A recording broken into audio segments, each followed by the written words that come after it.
Olá pessoal, tudo bem? Sejam bem-vindos a mais uma edição do Mais Vôlei, por favor. Uma edição que visa discutir o vôlei além dos jogos.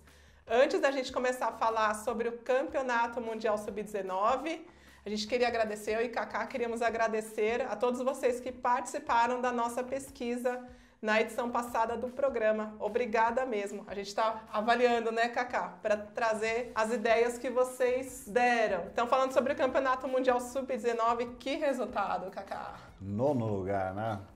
Junto com mais duas edições, o Brasil conseguiu chegar à pior colocação na história dos Mundiais Sub-19.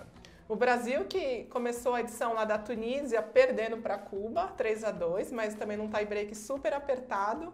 E aí no primeiro jogo das oitavas de final contra a Bulgária, perdeu também no tie-break. Exatamente. Perdeu 2 jogos, mas acabou ficando em nono lugar, né? O Brasil ficou em nono, Cacá, mas a Itália voltou a vencer um campeonato mundial sub-19 depois de 20 anos. É a coroação de um trabalho que vem sendo feito há tanto tempo com as categorias de base, né? E a gente vê aí na foto uma figura lendária do voleibol italiano, argentino, mundial. Júlio Velasco. Exatamente, agora é o diretor técnico das categorias de base, está lá comemorando o título. Júlio Velasco que dirigiu a seleção dos anos 90 da Itália, aquela seleção que ganhou tudo, ele dirigiu uma parte, né? Depois foi o Bebeto de Freitas. Isso, 2 vezes campeão, o Bebeto foi o terceiro. Campeonato mundial. E ele encerrou a carreira dele por seleções na seleção da Argentina na Rio 2016. E também chegando nas quartas, quase avançando. Se não tivesse pego o Brasil, talvez chegasse a semi. E agora ele está trabalhando com a juventude, com a garotada. Que é a praia dele, né? Sempre foi muito bom de formação, uma mentalidade ótima de longo prazo. Ô Cacá, mas como que é para um técnico que trabalhou aí com as grandes seleções adultas, também construiu toda a seleção do Irã, agora ir para uma seleção sub-19? Eu acho que seria o caminho mais natural, Vanessa, porque você desenvolve toda a tua mentalidade, tua filosofia de voleibol e você retorna para um cargo onde você pode ajudar a construir. Você chegou num nível que você sabe tudo que é preciso para chegar naquele nível. E aí você vai contribuir na formação dos jovens. Se fosse possível construir dessa maneira a carreira de um treinador, para mim seria o melhor que se poderia utilizar de toda a experiência dele. Seria o melhor dos mundos. Um Sim. Técnico que foi por tantos anos técnico de grandes seleções adultas. Não existe, então, essa questão de ele se sentir diminuído. Não, de jeito nenhum. Ele vai manter o que ele conseguiu construir. Curiosamente, Cacá, a Itália foi campeã a única vez, né, que eles tinham ganhado um título em 97 e nenhum desses jogadores tinha nascido. 20 anos depois, eles voltaram a conquistar um título numa final contra a Rússia.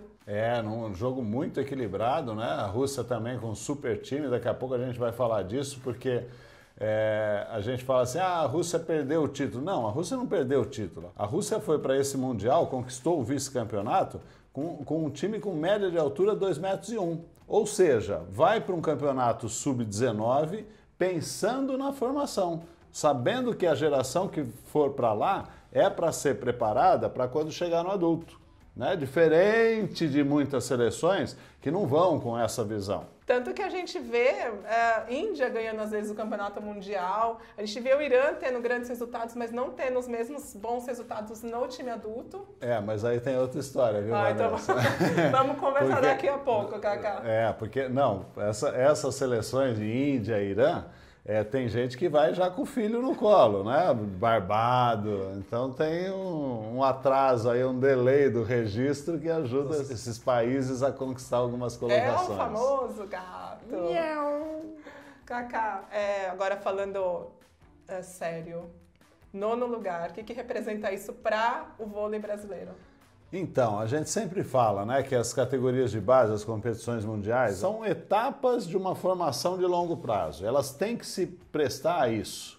Não adianta você ir para um campeonato desse sem pensar que quem está participando pode ser alguém que chegue às seleções adultas, né? Tem que ter essa proposta. Por quê? Porque é patrocinado pela confederação do país. Então, se é uma confederação que está prezando a formação de longo prazo, eu vou investir nesses jogadores. Eu estou bancando uma ida de um elenco, de uma comissão técnica que está preparando esses jogadores para continuar uma história que o voleibol já alcançou no país. Então isso tem que ser prioritário, não dá para você pensar em outra coisa. Ah, nós vamos lá para ser campeão do infanto, né? do sub-19. Tá bom, aí é outra coisa. Aí você pode levar um time dos melhores que estão jogando o infanto. É outro papo. Vai lá, volta com a medalha de ouro e nunca mais você vai ver esses jogadores jogando qualquer coisa. Né? É o que pode acontecer. Então, eu tenho a crítica em relação ao Brasil que foi, não pelo trabalho, não pela condição da comissão técnica, dos jogadores, mas o Brasil foi com um time com média de 1,95. Que é muito baixo. É muito baixo, muito baixo. Nós tivemos, mais uma vez, uma seleção comandada por um levantador habilidoso, com categoria, com técnica, mas de 1,83. Então nós precisamos parar com isso. A média de altura, por exemplo, da Argentina, que daqui a pouco você vai me perguntar, é menor do que a média de altura da seleção brasileira feminina, que foi sexta colocada no último Mundial Sub-20. Então você fala assim, você vê uma seleção Sub-20 feminina indo com uma média de 1,90 m, 5 centímetros só a menos do que a masculina, que foi a brasileira. É um investimento. A confederação está chegando e está falando assim, olha, eu estou levando esse time porque todas elas têm potencial para chegar na seleção adulta. É investimento do esporte de um país. Agora, se você vai com um time para ser campeão infanto, não faz a confederação bancar. Faz uma vaquinha ali entre os pais, sabe? Faz uma rifa e fala assim, nós vamos mandar os nossos filhos lá para o Mundial para ser campeão, porque não é um investimento do voleibol do país. Então, Cacá, você está falando sobre investimento a longo prazo. Estou bravo. Tá bravo. Também com o nono lugar, embora a gente sempre fale aqui que nem sempre a posição significa o que vai render para o futuro do vôlei brasileiro, mas está falando sobre essa questão de olhar para o longo prazo e a questão do imediatismo. Sim. Se é para ser imediatismo, pode ir com a seleção que vai ser campeã. Mas a gente tem que pensar a longo prazo. Isso, vai ser campeã com uma seleção baixinha, que todo mundo chegou no máximo que pode jogar, dali não vai passar, não vai chegar no juvenil, não vai chegar no adulto. Então vamos para ser campeão? Vamos, nós temos um monte de jogador aqui. Agora, vai preparar para ser jogador adulto? Não vai com essa mentalidade. Vai com o que tem de melhor, seleciona por aspecto técnico, aspecto físico, estatura, e fala assim, a possibilidade desses jogadores chegarem na adulta, cientificamente, é maior. Então, por isso, nós estamos investindo. É um investimento, Vanessa. E a gente não pode jogar dinheiro fora. Você tem aí, Cacá, a média de altura da Itália, a campeã? Exato. Rússia 2,01 m, Itália 1,99 m, Brasil 1,95 m e Argentina 1,89 m. A Argentina, a gente elogia, é um país que prima pelo trabalho técnico, mas também não vai chegar. Não vai chegar. O levantador tem 1,73 m. Né? A gente tem aqui o central da Argentina que ganhou, que está na seleção do campeonato, o Galhardo, 1,95 m. Não vai jogar adulto.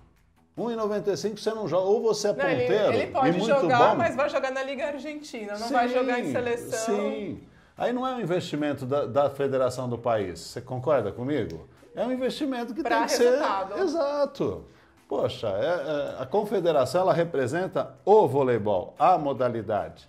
Ela tem um produto que precisa ser investido. O dinheiro que chega de patrocínio, de verba, de políticas públicas para o esporte, eles precisam ser investidos para a modalidade. E aí você não está investindo na modalidade. Cacá, então nesse caso, o Brasil não investiu nem num time imediato para ganhar o Mundial e não investiu nem para o futuro para abastecer a seleção adulta. Essa é a conclusão. Do mesmo jeito que a Argentina também não, e ficou com a medalha de bronze. Grande coisa. A gente fala muito da Argentina, as pessoas elogiam muito o trabalho de base da Argentina, mas a gente vê que para a seleção adulta, a Argentina também já não consegue fazer frente com as grandes potências. Sim, teve um jogador desse elenco da Argentina com mais de 2 metros. Outra coisa também, né? Muita gente deve ter falando assim, pô, o Egito foi 4º colocado. Golpe de sorte. Né? Não dá para você falar assim, será que o Egito vai chegar nas próximas... Não vai. O Egito pegou um grupo equilibrado, né, que tinha inclusive a Argentina, ficou em primeiro, aí os cruzamentos todos facilitaram. Pegou nas oitavas de final a Nigéria, ganhou. Pegou nas quartas de final a Bielorrússia. Ganhou. Estava entre os 4 melhores. Então, e aí quem tem um olhar mais míope, né? Fala, nossa, o Egito ficou em quarto, o Brasil ficou em nono. Exato, que não é grande vantagem. A gente estava falando sobre a Argentina, os resultados aqui das seleções de base, Kaká. Campeonato Mundial Sub-19. Vamos falar das últimas edições. 2019, então, eles ficaram em terceiro, como você comentou. 2015, ficaram em segundo, vice-campeões. Em 2009, terceiro lugar também. E a seleção sub-21, a juvenil, em 2015 ficaram em segundo lugar no Mundial. De 2011 ficaram em segundo também. E no de 2009 em terceiro. Olhando para esses resultados, a gente imagina uma Argentina forte daqui a alguns anos. Eu digo a seleção adulta. Mas foi o que você estava falando sobre um trabalho a longo prazo e um trabalho imediatista. Exato. E a Argentina, ela tem a característica de não ter um povo muito alto, né? Então ela precisa escolher jogadores que não vão ser, logicamente, do porte de uma Rússia, por exemplo, de uma Bulgária. Mas o trabalho técnico que se realiza na Argentina é primoroso, né? É primoroso a organização dos treinadores, tudo. Então ela consegue se manter por causa disso. Se tivesse possibilidade de ter um time mais alto, que eu acho que pode ter, a Argentina daria muito mais problema. Daria bastante trabalho. Eles já são bastante habilidosos, é bem bonito de ver a Argentina jogando, né? Muito lindo. E, Kaká, existe uma tendência muito grande, né, de se elogiar o trabalho da Argentina na base, até por conta, a gente sempre quer comparar o Brasil com a Argentina. Essa falta de resultados do Brasil desde 2007, o Brasil fora do pódio, Campeonato Mundial Sub-19. A gente tem que pensar na reposição, né? Essas categorias, elas têm que repor. E quando você tem uma janela muito grande sem reposição, é que preocupa. Porque os nossos craques vão parar de jogar. E eles precisam ter jogadores em condições de substituí-los. E também a gente fala muito sobre essa questão, a gente sempre olha o resultado, né, que a gente está discutindo até agora. O último título do Brasil no Mundial Sub-19 foi em 2003, na Tailândia. E aí a gente foi pesquisar quem que estava nesse time de 2003 para entender quantos jogadores saíram de lá para a seleção adulta. O principal jogador era o Thiago Alves, que na seleção adulta também nunca foi unanimidade. Muito pouca chance. Né? E a gente está falando de um time campeão mundial. Nós fizemos aqui uma pesquisa para saber quais jogadores saíram de cada edição.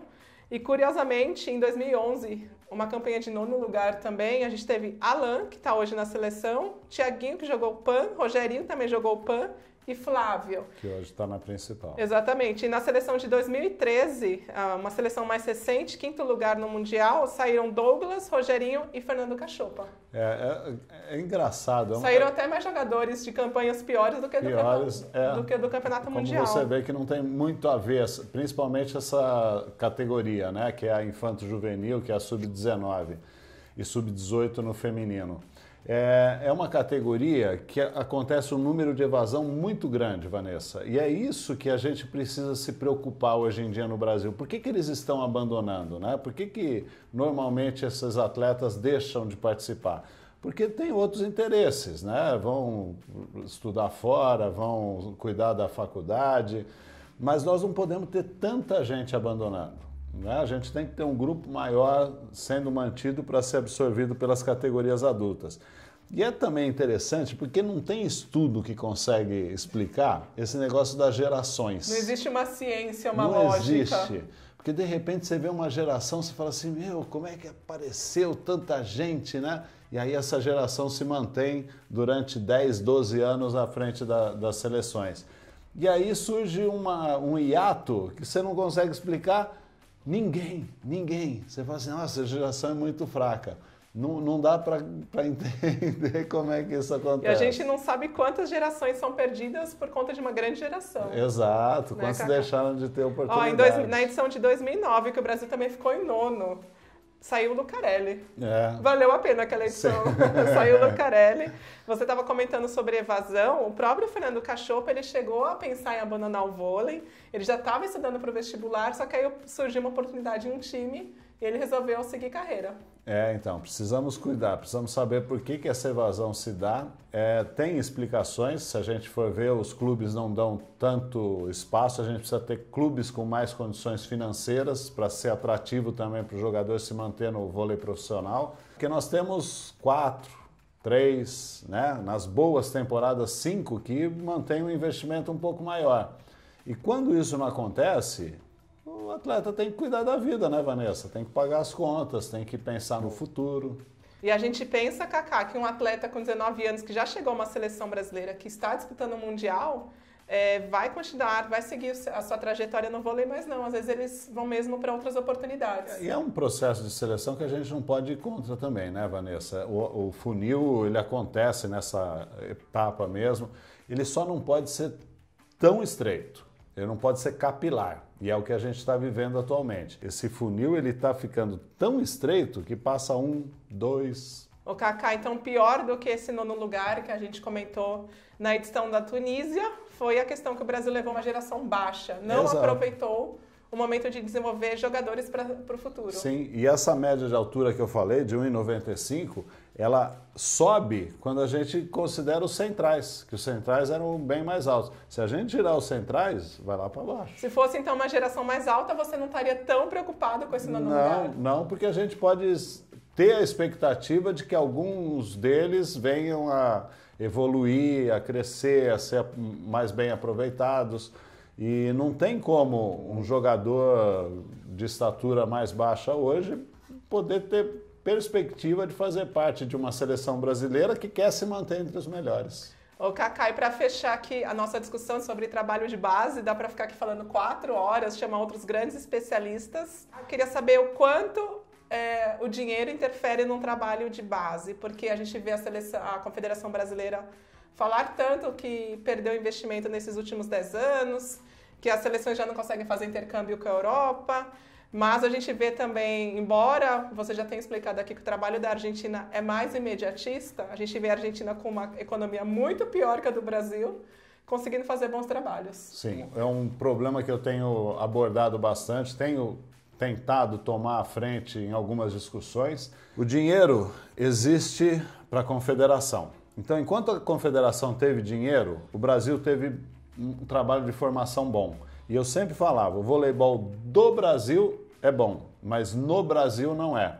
Então, com esse patrocínio minguando para a confederação, recaiu sobre os clubes. E os clubes não têm condição de fazer um trabalho bom. O dinheiro hoje é fundamental para se fazer. Então, nós precisamos migrar esses investimentos para as categorias de base, para que o profissional possa fazer um trabalho bom, possa se dedicar a um clube, sendo bem remunerado, os atletas possam ter condições de se manter como atletas, né? Não precisar escolher outras formas de sobrevida, não precisar abandonar porque o vôlei não dá condições, porque eu preciso gastar para me deslocar, para me alimentar, para ter material. Então, esse investimento precisa ser canalizado para os clubes, para quem forma. A confederação já está dando mostras de que não tem mais condições de manter o que ela vinha mantendo. Já fez muito, né? Então, os jogadores que iam para as seleções de base tinham as melhores condições para treinar, para ficar em Saquarema, para representar o Brasil. Agora não tem mais. Precisa vir para os clubes. Os clubes precisam arcar com essa responsabilidade. E o dinheiro é imprescindível para isso. A gente estava falando sobre a Argentina, né? Pesa tanto assim o dinheiro ou também precisa ter um pouco mais de força de vontade? Que a gente vê países... de organização. Você até comentou da Sérvia. A Sérvia não tem uma grande economia, mas você vê que esportivamente ela é muito forte. Sim, é organização, é criar cultura, é mostrar que o esporte é importante. Nós não podemos dissociar a questão esportiva da questão educacional. A educação física precisa ser valorizada, mas ser valorizada também pelos profissionais que atuam nela. Nós precisamos ter aulas de educação física de qualidade. A educação física perde muito porque virou um pátio de recreação. né? Ela é séria, ela precisa ensinar tanto quanto a matemática ensina, ciências ensina, geografia ensina. E a educação física? Ele vai lá para brincar? Não, ele vai lá para aprender, ele precisa ter habilidade, ele precisa saber lançar, ele precisa saber receber, ele precisa saber volear, correr. Hoje nós temos crianças que não conseguem segurar uma bola, porque não tem padrão motor para isso. Então toda a nossa estrutura de formação do ser humano, do brasileiro, em termos motores, está prejudicada. Nós precisamos começar lá de baixo. Isso ser um processo que vai crescendo, eu me interesso, porque eu sou habilidoso, em praticar alguma modalidade. Eu vou para o vôlei vai me dar o melhor que eu posso, e se eu tiver potencial, eu tenho todo o caminho pronto para ser um grande atleta. É um problema que vem muito lá de baixo. Muito lá de baixo. Muito lá de baixo. De estrutura. Muito além do vôlei. Você perguntou, né, por que a Argentina faz? Porque tem estrutura. E tem a questão também que o Brasil não é um país, esportivamente falando, tão desenvolvido. Exato. Né? A gente falou aqui, Cacá, então, nos outros blocos, sobre campeonato sul-americano feminino e o masculino. Já demos uma pincelada e uma analisada nas quartas de final do campeonato europeu. E se vocês quiserem acompanhar todas essas discussões, elas estão aqui na playlist do nosso canal. Muito obrigada por vocês estarem com a gente mais essa semana. A gente espera que vocês tenham gostado. Obrigada, Cacá, você também, por estar aqui com a gente. E a gente se vê então na próxima. Até lá. Tchau, tchau.